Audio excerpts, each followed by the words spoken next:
kinyalika Hadija Namyalo aha yagambye kyamazima gennyini ntuukiridwa bannakibiina bangi nga bagamba kikati erangi eya kyenvu baswaza okujambala nabo mbaleetereyo erangi emmyufu basobole okuyita mu bantu nga bajyamu stuff ekyo nakiwulidde ku mikutu gy'amawulire radio Zona Cross ne TV kakati oba mmwe muli mu buyinza naye nga muwulira muli mu bulabe mu bantu bemufuga ekyo kikolaga kuddangulu naye nga njogera ne mukono we Gaddusi ninja kumwogerako ne mugamba kangaza mpola naye engeri gye tuli b'Oluganda nja kukwekako ewaka ate nkusirikire tojja muwaayo sijja muwaayo naye nga olaba batandise kiwulira nga bakyali mu buyinza nkubuuza bwe banaava mu buyinza baneekwekawo tetujja kubago bafa National Unity Platform naye bakoze ku bannayuganda bitandika okukulondoola n'owulira nga toteekwa kubeera mu bantu n'owulira nga abantu obatya okitegeera waliwo omusajja yadduka ne yeekweka yaliyo abeera waffe ekiramu okubinga munene nnyo omulembe gwa UPC yeekwekera emyezi ng'ena bagamba kyalo bakiyita kacululu kiri eyo saidi z'ekyabasajja naye nga tewali yamuyingirawo okugamba nti bamutiisetise naye ng'awulira atidde bye baakola abantu so bwe kiba bwekityo tekyetaagisa nnyo tu NRM Form 7 Buganda Form 7 ntunulidde wano ekifaananyi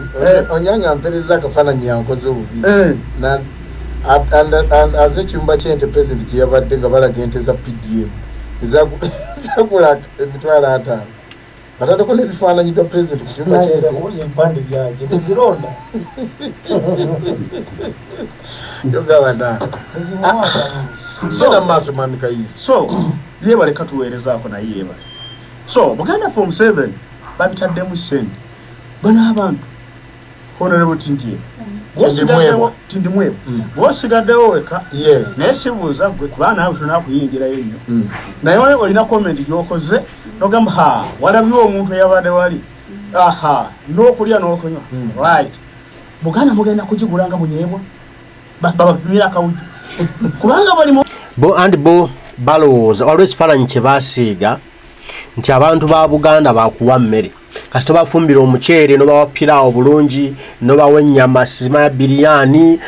n'obawa ebikokokokaawo ne bavaabiira ne bagwa muli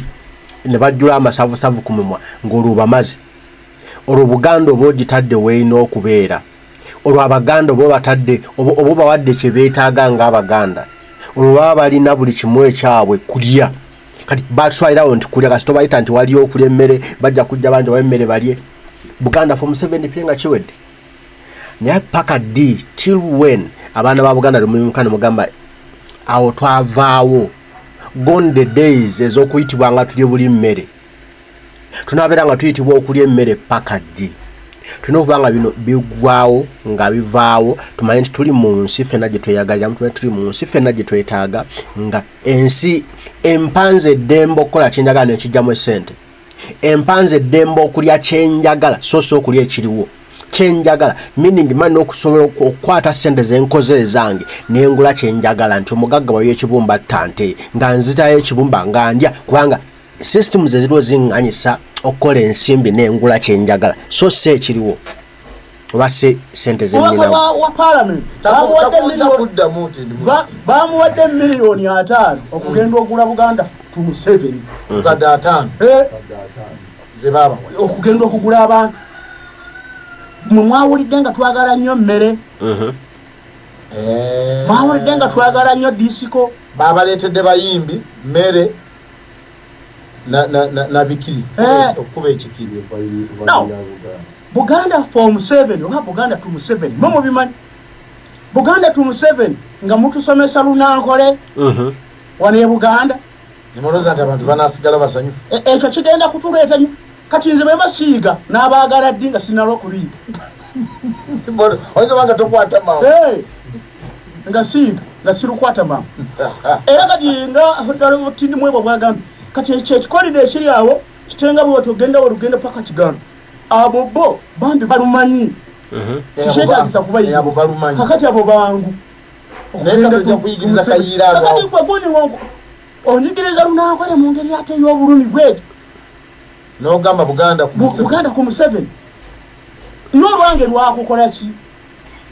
olulwo luno lwenjogera lwakukola ki olyoka onjigiriza luli ndyoka entandika okubeeramu amagezi bo balowooza nti okwogera ennimi zaffe musango oba kive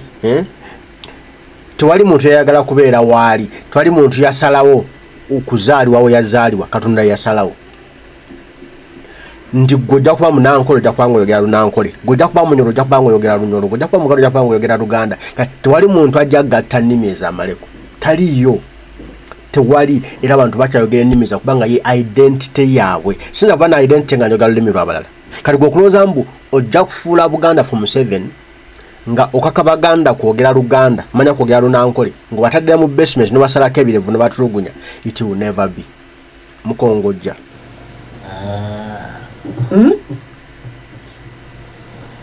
so ebintu ebimu batubira banene twewuddisa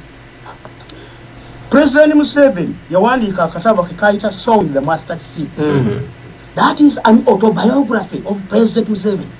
Autobiography omuntu aba yeewandiiseeko obulamu bwe n'endowooza ebimunyumira n'ebitamunyumira aba byewandiiseeko yes akatabo President Museveni bw'ava mu buyinza ng'akyali mulamu ze katwala ng'obujulizi mu High Court bamusalira omusango gw'okuwanikibwa kalabba kuki kujjuyo okutemula Uganda ng'osizira mu katabo kennyini mwe muli obujulizi bwe yeewandikako ye kennyini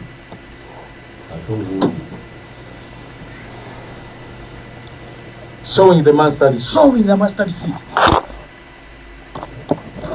President Museveni mu katabo ako akunnyonnyola ti ye kyamuleta okufuna obuyinza yayagala kuyamba banankole abaali balumbiddwa entalo